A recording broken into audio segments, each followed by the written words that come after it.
வணக்கம். இது அதிர்வின் இன்றைய பிரதான செய்திகள். முதலில் தலைப்புச் செய்திகள். பேருந்து சாரதிகளின் அதிவேக ஓட்டமும் அடாவடி போக்கும், மக்கள் விசனம்.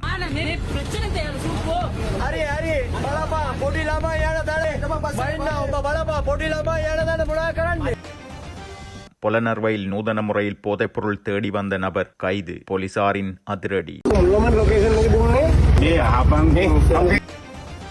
டிட்வா சூறாவளியால் பாதிக்கப்பட்ட மக்களுக்காக அனுப்பிய நிவாரணம். தென்னிலங்கை பிரபல யூடியூபர் மீது சிஐடி முறைப்பாடு. நடந்ததென்ன? சத்தம் போடாமல் சத்தியாகிரக போராட்டம் நடத்துமாறு விமல் வீரவங்ச உள்ளிட்ட குழுவினருக்கு உத்தரவு.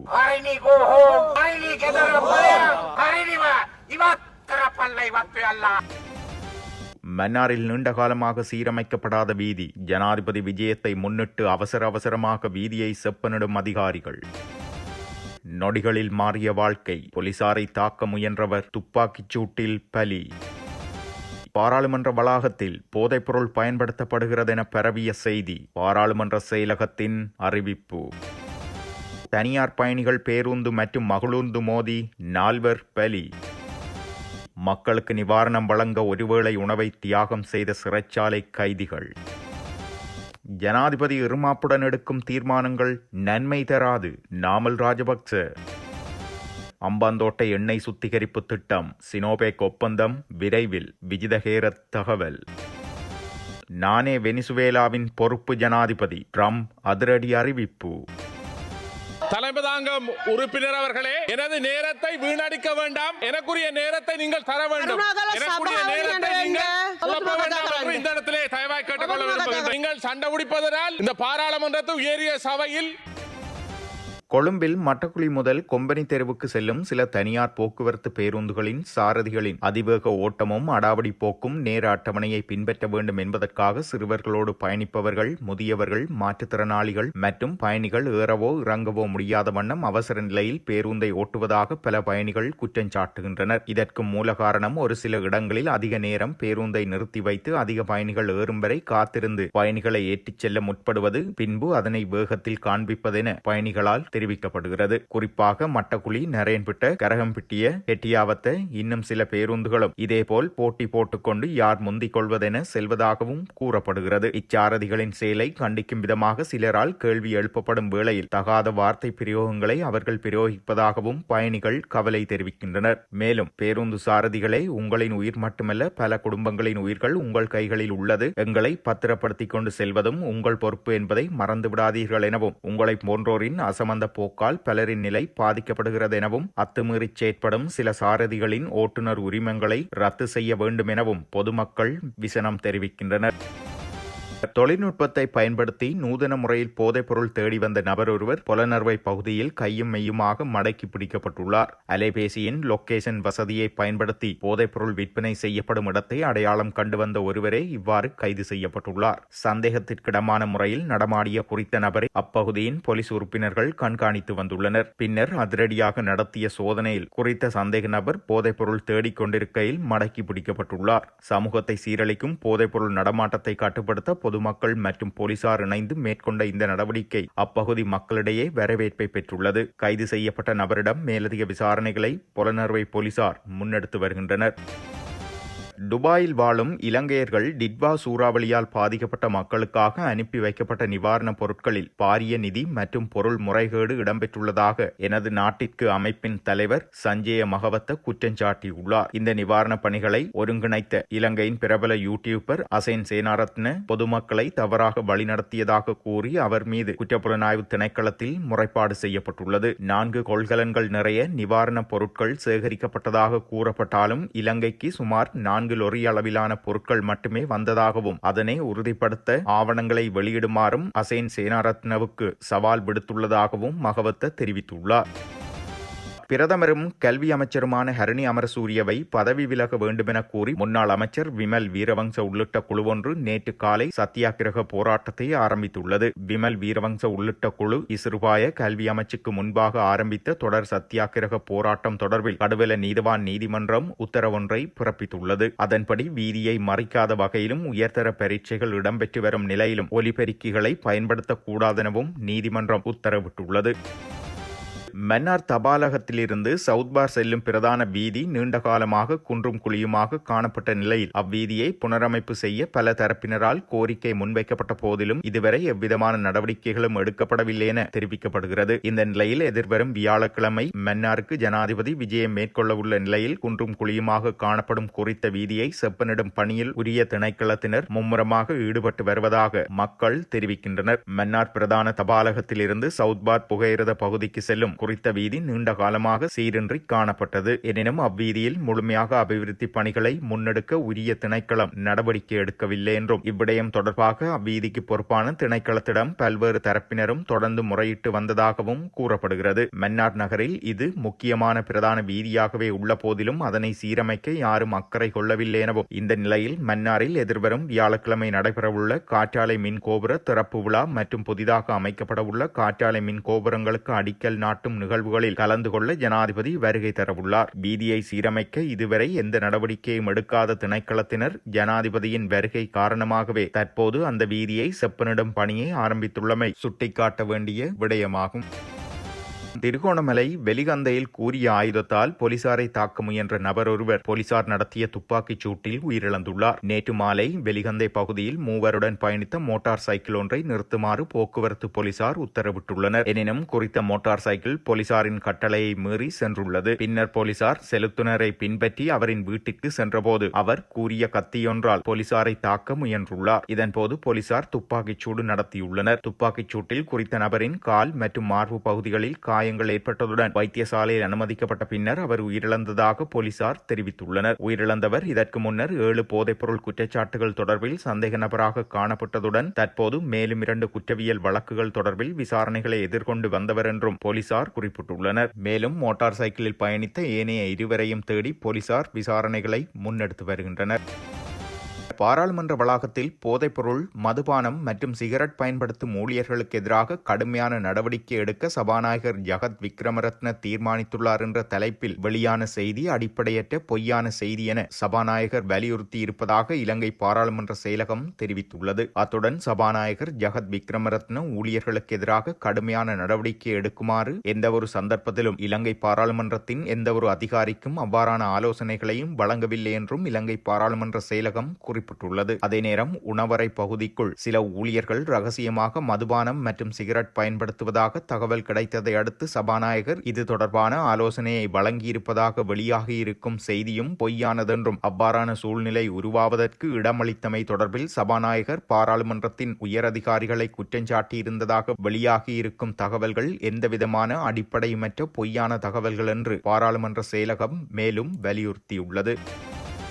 நேற்று பிற்பகல் பரந்தனில் இருந்து முல்லைத்தீவு நோக்கி பயணித்துக் கொண்டிருந்த தனியார் பயணிகள் பேருந்து ஒன்றின் மீது முல்லைத்தீவு விசுவமடுவில் இருந்து பரந்தன் நோக்கி பயணித்த கார் ஒன்று மோதி விபத்து ஏற்பட்டுள்ளது. விபத்தின் போது காரில் பயணித்த 5வரில் 2 சம்பவ இடத்திலேயே பலியாகியதுடன் 3 காயமடைந்த நிலையில் கிளிநொச்சி மாவட்ட வைத்தியசாலைக்கு எடுத்து செல்லப்பட்டிருந்த நிலையில் மேலும் 2 பலியாகியுள்ளதாக தெரிவிக்கப்படுகிறது. இதேவேளை காருக்குள் நசியுண்ட 2 உடல்கள் நீண்ட போராட்டத்திற்கு பின்னர் மீட்டெடுக்கப்பட்டு கிளிநொச்சி மாவட்ட பொது வைத்தியசாலை பிரேத அறையில் வைக்கப்பட்டுள்ளது.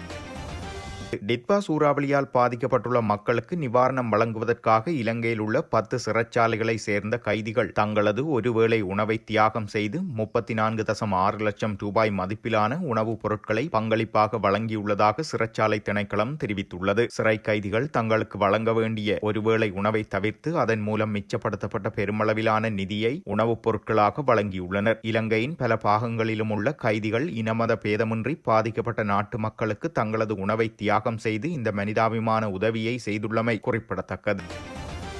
ஜனாதிபதி அனுரகுமார் திசாநாயக்க இருமாப்புடன் எடுக்கும் தீர்மானங்கள் இந்த தேசத்திற்கோ அல்லது அவருக்கோ நன்மைகளை ஏற்படுத்தாதென ஸ்ரீலங்கா பொதுஜன முன்னணியின் தேசிய அமைப்பாளர் நாடாளுமன்ற உறுப்பினர் நாமல் ராஜபக்ச தெரிவித்துள்ளார். மக்கள் விடுதலை முன்னணியினருக்கு பொருத்தமான கல்வி மறுசீரமைப்புகள் ஒட்டுமொத்த நாட்டுக்கும் பொருந்தும் என ஜனாதிபதி நம்பினால் அது முற்றுமுழுதாக தவறு என நாமல் ராஜபக்ச சுட்டிக்காட்டியுள்ளார். உத்தேச கல்வி மறுசீரமைப்பு நாட்டிற்கு பொருத்தமற்றதென்ற போதிலும் அதனை நடைமுறைப்படுத்துவதற்கு ஜனாதிபதி ஆயத்தமாக இருப்பது அவரது பேச்சு பேச்சுக்களில் தென்படுகிறது என தெரிவித்துள்ளார். நாட்டிற்கு பொருத்தமான, நாட்டிற்கு தேவையான விடயங்களை மட்டும் அமுல்படுத்துவது அவசியமானது என்பதை ஜனாதிபதி புரிந்து கொள்ள வேண்டும் என தெரிவித்துள்ளார். இருமாப்புடன் எடுக்கும் தீர்மானங்கள் தேசத்திற்கு நியாயத்தை வழங்காதென்றும் கல்வி முறை மற்றும் அரசு இயந்திரத்தில் மாற்றங்கள் செய்யப்பட வேண்டும் என்பதை ஸ்ரீலங்கா பொதுஜன முன்னணி ஏற்றுக்கொள்வதாக அவர் தெரிவித்துள்ளார். எவ்வாறெனினும் அறிமுகம் செய்யப்பட்ட எந்தவொரு மறுசீரமைப்பும் நாட்டிற்கு பொருத்தமுடையதாக இருக்க வேண்டும் எனவும் மக்கள் விடுதலை முன்னணிக்கு பொருந்தக்கூடிய மறுசீரமைப்புகளை கொண்டுவரக்கூடாதெனவும் அவர் வலியுறுத்தியுள்ளார். நாட்டிற்கு பொருத்தமற்ற கல்வி மறுசீரமைப்புகளை அறிமுகம் செய்யும் முயற்சிகளில் சகல பொறுப்பினையும் அரசாங்கம் ஏற்றுக்கொள்ள வேண்டும் என நாமல் ராஜபக்ச மேலும் தெரிவித்துள்ளார். அம்பாந்தோட்டை சினோபெக் எண்ணெய் சுத்திகரிப்பு திட்டத்திற்கான உத்தியோகபூர்வ ஒப்பந்தம் 2026ஆம் ஆண்டின் முதல் காலாண்டிற்குள் நிறைவு செய்யப்படும் என வெளிநாட்டு அலுவல்கள், வெளிநாட்டு வேலைவாய்ப்பு மற்றும் சுற்றுலாத்துறை அமைச்சர் விஜித ஹேரத் தெரிவித்துள்ளார். இலங்கைக்கு குறுகிய கால விஜயம் ஒன்றை மேற்கொண்ட சீன வெளிவிவகார அமைச்சர் வாங்கியுடன் நேற்று இடம்பெற்ற இச்சந்திப்பின் போதே அவர் இதனை உறுதிப்படுத்தியுள்ளார். இரு நாடுகளுக்கும் இடையிலான இருதரப்பு உறவுகளை மேலும் வலுப்படுத்துவதையும் மூலோபாய ஒத்துழைப்பு, கூட்டாண்மையை மேம்படுத்துவதையும் நோக்கமாக கொண்டு இந்த சந்திப்பு இடம்பெற்றுள்ளது. வர்த்தகம், முதலீடு, அபிவிருத்தி, ஒத்துழைப்பு மற்றும் சுற்றுலா ஆகிய துறைகளில் கூட்டாண்மையை அதிகரிப்பது குறித்தும் இரு அமைச்சர்களும் விரிவாக கலந்துரையாடினர். மேலும் இலங்கைக்கும் சீனாவுக்கும் இடையிலான ராஜதந்திர உறவுகள் ஆரம்பிக்கப்பட்டு 2027ஆம் ஆண்டுடன்